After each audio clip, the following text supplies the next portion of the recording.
Warning. This program contains coarse humor and a sense of language that some people might not share. Viewer discretion is advised. Viewer dissection is not advised. Olga Dmitrievna was standing on the porch. I stopped and closely looked at her as if I were expecting something. She looked back at me for a while, but at last came closer. "Semyon, what are you waiting for? Come on in already." I guess nothing bad can happen if I go with her. My stomach backed me up here. The two of us went inside. The canteen looked like a canteen.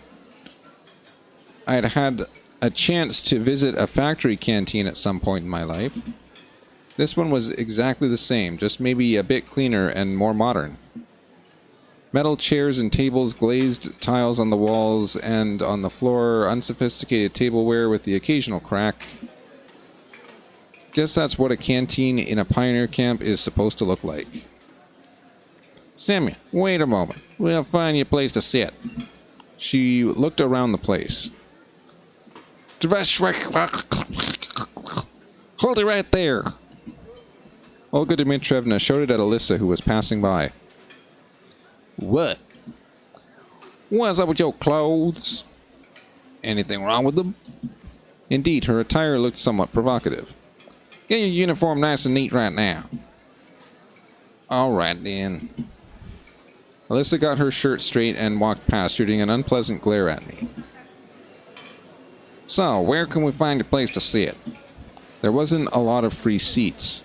"Go over there, next to Ilyana." Oh, yeah, fine. The food's already on the table, too." I had no other choice but to accept. Of course, there was the probability that the cutlets were poisoned with curare, the mashed potatoes were generously seasoned with arsenic, and the glass filled with excellent antifreeze instead of compote. But it all looked so tasty that I had no chance to resist. "Hey, what do you want?" I replied rather rudely to Ilyana, who was sitting next to me. "Why didn't you play football with us?" "Because of my clothes," I said, pointing at the source of the problem. Right then, eat." However, there wasn't much left to eat. My cutlet was missing from my plate. Only she could have done it. No, more precisely, none but Uliana could have done it. "Give me back my cutlet." "In a big family, you snooze, you lose.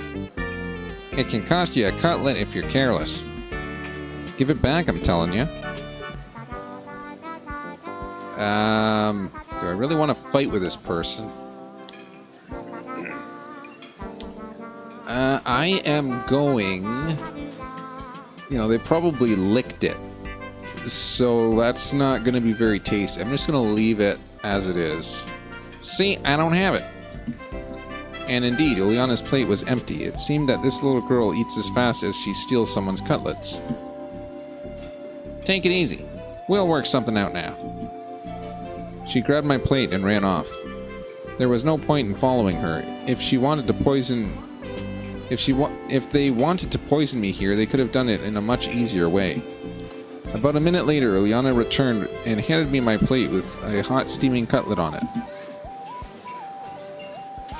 "Here's one for the starving." "Thanks." It was all I could say. I was so hungry my suspicions were gone in a flash. I picked up the cutlet with my fork and... what the... some bug. No, not a bug. An insect. It has legs and it's wiggling. The plate fell to the floor and broke into pieces. The chair hit me hard on the leg while falling. I've disliked insects since I was a child, but when these creepy crawlies appear in my plate, that's just way too much. "You little..." Uliana seemed ready for such a twist and was already at the door laughing as if she had just heard a fresh stand-up comedy joke. I dashed after her. We ran out of the canteen. We were just a few dozen meters apart when I felt I could catch this little girl easily. We ran through the square, past the club's house, and ran onto the forest path. I started to gasp for breath. I should have quit smoking, I guess. Liliana passed out of sight on the next turn. It can't be true that she managed to get away from me. It simply can't. I stopped and tried to catch my breath again.